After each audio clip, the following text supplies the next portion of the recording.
Hello everyone, welcome back to my channel. This is Justin, and today we're reviewing two episodes, episodes 3 and 4 of Obi-Wan Kenobi. And the reason why I'm doing this, because I was very smart and set up my new microphone, recorded a whole video, and my audio never went through my video, so we'll do both. Why not? And because episode 4 was the shortest episode with least content, it was basically a toy commercial. And I'm like, I'll just do both at one time. Let's do this now. Alright, I'm reviewing episodes 3 and 4 together because I may have got a new microphone, recorded a review on episode 3, and my audio never went through. Like a 20-minute video. All for nothing. So, I'm gonna do 3 and 4 together. Plus, episode 4 was the smallest episode so far with the least content in it, you could say. So I'm like, one video, 2 episodes, let's do it. And I'll give you guys my review of both of them and my overall opinion at the very end. So, here we go. So start off episode 3, we have Obi-Wan reaching out to Qui-Gon, asking for help because he knows that he's probably not ready to face his old apprentice, Darth Vader. So he's freaking out a little bit. We do see a great scene of Darth Vader putting on his armor and having his arms connected to his legs, being connected to his body. Really great animation for that, finally. But that was pretty good. But yeah, so he's also having that going back and forth, that scene. So yeah, Obi-Wan knowing that he's probably not ready to face his old apprentice. Then after that we have Reva going behind everyone's backs and reaching out to Darth Vader and telling him that he knows where Obi-Wan is, blames Obi-Wan for killing the Inquisitor, which he's the one who killed the Inquisitor. Alright, let's go with this. And then after he gets approval from Darth Vader, he goes and tells the 5th brother and the 7th sister and demanding them to do what he says. They're pissed because he went behind their back. Because the 5th brother was actually the number 1 person now in charge. But he has to be the spotlight of the show, so he took over. Yay. So we go back to Mapuzo, where Obi-Wan lands with Leia. Their contact they're supposed to have is not there. So Obi-Wan doesn't trust the guy anyways from, I forgot his name, from episode 2. Man, I forgot his name. Oh well. So he's freaking out, not knowing if it's a trap, if it's set up, is it real help? No, so they left. You don't know anything. So him and Leia went to try to find a way off the planet to get Leia back to Alderaan. As they're walking, they find a transport who helps them go to the city. On the way there, they pick stormtroopers. Stormtroopers don't recognize Obi-Wan or Leia. Leia, I get, but Obi-Wan, they don't recognize him at all. And they know he's around. They know they're looking for him. So, whatever. But as they're talking, Leia realizes, oh, Obi-Wan knew my mother. And asked him afterwards if he knew his or her mother. And he's like, I did. But didn't tell her anything about Padme. So, that happened. So get the hit point, the driver who is a full-on Empire sympathizer tells them, hey, there's someone in the back you can go check out, they're a little fishy. And the droid scans him and realizes it's Obi-Wan. Obi-Wan fights back, saves Leia, and then they're surrounded. As they're surrounded, General or whoever in charge shoots the stormtroopers in the back. Apparently, he's a spy in the Empire, so he's the person who helps get other people who are force sensitive or anyone who needs help off the planet. He's the contact. Which Obi-Wan didn't realize until later on. They go to a hideout behind in a building behind what's it called, the wall. There's tunnels everywhere and a shelter. And Obi-Wan's looking and realizes, oh wow, you're helping people. And sees the what's it called, that's the first glimpse we get of the rebel oh my gosh, rebel symbol. So that was actually pretty unique and pretty cool to see that. After the whole meeting and them talking, Obi-Wan senses Darth Vader is on Puso with them. He goes, they see him, or see each other through or Obi-Wan sees Darth Vader through the blinds they have, and Darth Vader knows Obi-Wan's there. Darth Vader, my favorite part, looked like a badass. Oh my gosh. He went and forced everything out of the way, used the Force, got people away, then he took people, choked them out, trying to get Obi-Wan to confront him. He took one guy, oh my favorite part, picks him up with a Force, and drags him. Oh, that was, for Darth Vader, that fits him so well, and it makes the character even more like a threat. So Darth Vader they did really well with in this episode. And the first time you actually get to see Darth Vader. Obi-Wan knows they're all in danger with him being there. So Obi-Wan decides, I'll lure them away. They're all looking for me. They're not looking for you guys. So Tala and Leia run away in the tunnels trying to escape and get to safety. And Obi-Wan decides to run and have them chase him. Darth Vader disappears. Reva decides to defy every order again. Surprise, surprise. Oh my gosh. He knows exactly where to go somehow. He knows what building to go to.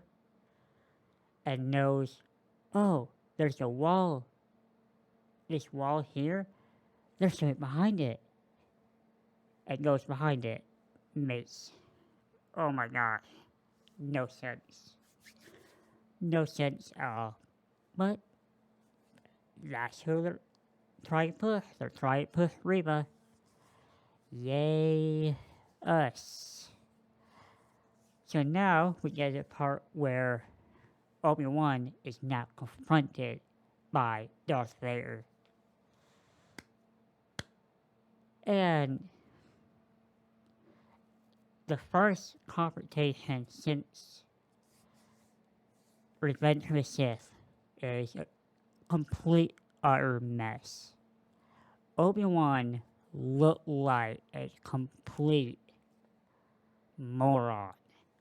He looked so weak. Oh my god. Yeah, I mean, like, really weak. It embarrassed me. What in the hell? Like, what the heck? But anyways, Vader strikes a few times. He defends it. Obi-Wan actually uses a lightsaber for once. And Obi-Wan runs away. Vader finds him. Obi-Wan runs away. Vader finds him again. They fight. Obi-Wan runs away. I don't get Obi-Wan.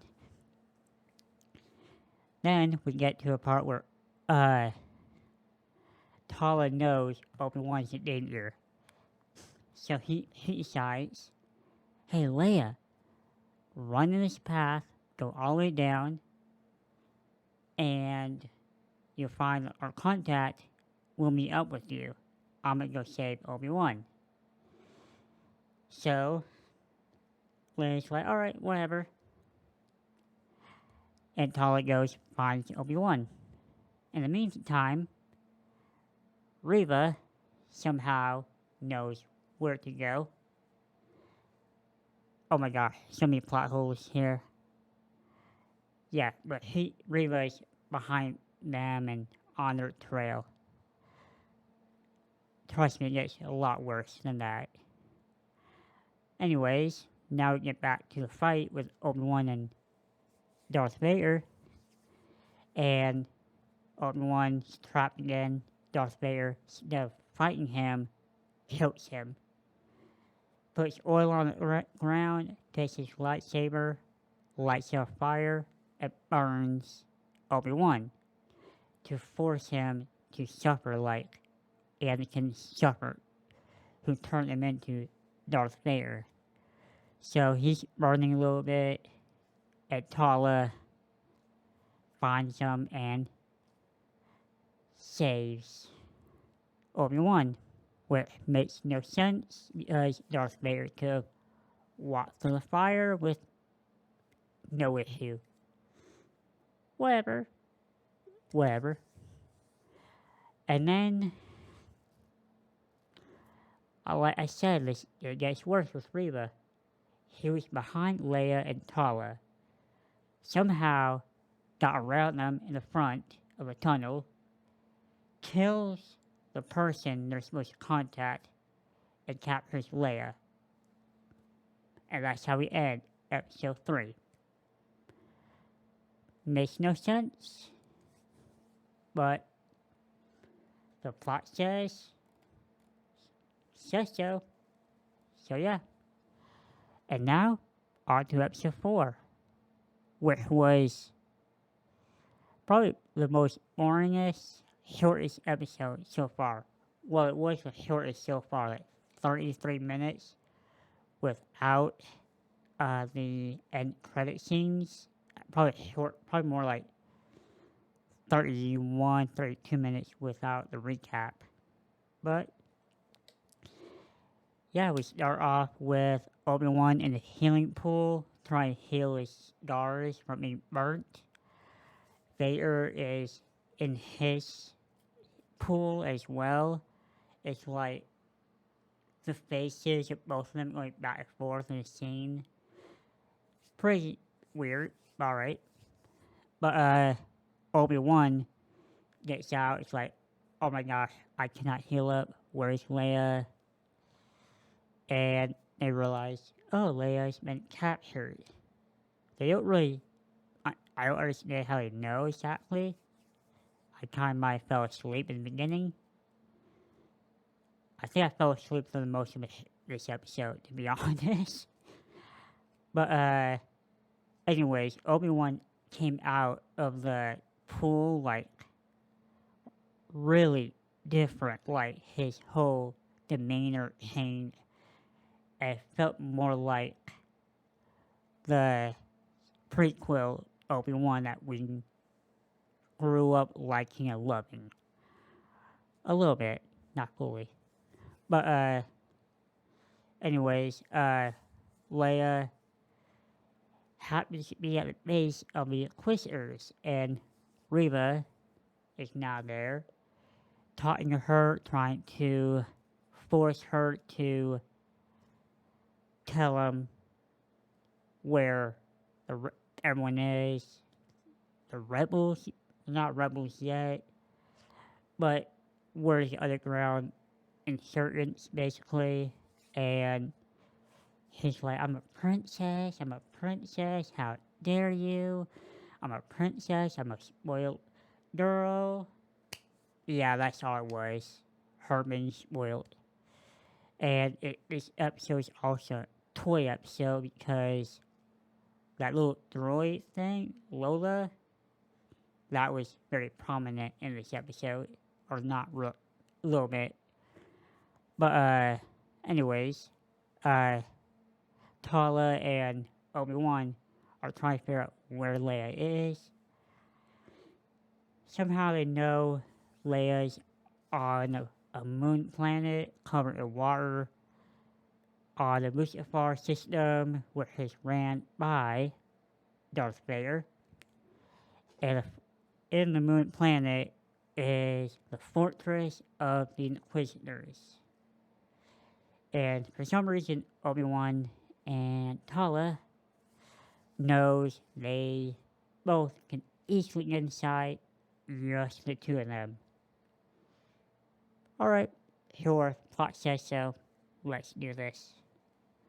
They arrive to a fortress of the Inquisitors with no one sensing Obi-Wan at all. Darth Vader being inept, not sensing him near him at all. Okay, whatever, plot says so. So anyways, Reva is trying to still get information from Leia, and Leia is like, no, I'm not going to tell you. Reva uses the Force, and the Force is wrong with everyone else to get them to confess or read their minds. But for some reason, 10-year-old girl named Leia, Reva couldn't read her mind or force her to talk. So, plan B was to torture a 10-year-old girl. Sure, why not? Wow, what evil people we have here. So, they go, they're about to torture Leia. She's screaming for help. Obi-Wan is in the base. And they're trying to figure out why the base is so big and so far down. Apparently, it's a tomb of fallen Jedi that was killed by the Inquisitors and possibly by Darth Vader as well. Not sure about that one, but it's a big tomb. So, Tala gets Reva away from Leia. She's there, still as Empire. And as they're talking, Obi-Wan rescues Leia. And Reva is talking to Tala, and Tala is saying how she needs help, this and that. And Reva knows he's lying, knows Tala is working with the rebels to get people away or help them get safety and on the underground. And it's like, I don't know how Reva knows. Tali's probably underground, but whatever. The alarms start going off because a droid spots Obi-Wan and Leia, and Obi-Wan starts fighting back with a lightsaber very well. Well, choreography was bad, but other than that, he actually manned up and actually fought back, which was surprising. Actually, he fought back. He's used to the Force a little bit, still learning apparently, relearning the Force, or not relearning it, but yeah, he's not strong with the Force right now. But anyways, they stop people after him. They go try to leave the fortress. As they're leaving, Obi-Wan's wearing a coat, Empire coat, with Leia right underneath, walking together. No one can see her apparently. They look weird walking, Obi-Wan and Leia together. But and no one senses that the fifth brother walks by them, or sees them, don't say anything. Stormtrooper sees them, says nothing. Reva comes out, tells them to stop, calls Tala a traitor, which he is. Yeah, I don't know how no one knew. Yeah, this whole thing is a joke, all about Reva. But, yeah, it ends even worse with somehow the fortress of the Inquisitors not having any security at all. None whatsoever. Having two spies, or Tala and Obi-Wan, enter in. And on top of that, no starships or TIE fighters anywhere to be found. And two, oh my gosh, jets coming in and saving Obi-Wan, Tala, and Leia. And had no defenses. Whatever. What joke. But, the fifth brother, oh, by the way, fifth brother and the other Inquisitors know Reva's at fault for whatever's going on at the base. But, yeah, it was a whole thing's a joke. The whole escape. One of the fighter pilots died trying to help Obi-Wan escape. And, yeah, that's where it ends with the next scene where Vader's pissed for Reva failing and getting his people, the stormtroopers, and everyone else killed in the process. He goes to kill Reva, chokes her out, and he's choking, and Reva's like, I plan to upload on them. And Vader's like, oh my gosh, how great you are. Oh my gosh, we worship you. Basically, that's what Vader looked really weak as a joke, to be honest. It's episode 3, awesome. Episode 4, he's a joke. But then it ends with the mourning the loss of the fighter pilot, which made no sense. All it was set up the next episode, showing them, or showing the audience, that Leia's droid Lola, toy commercial episode, the droid has the tracker in it. That's how Reva knows where they are at all times. Because Leia won't leave it anywhere else but with her. And that's how episode 4 ends. My honest opinion, episode 3 was alright.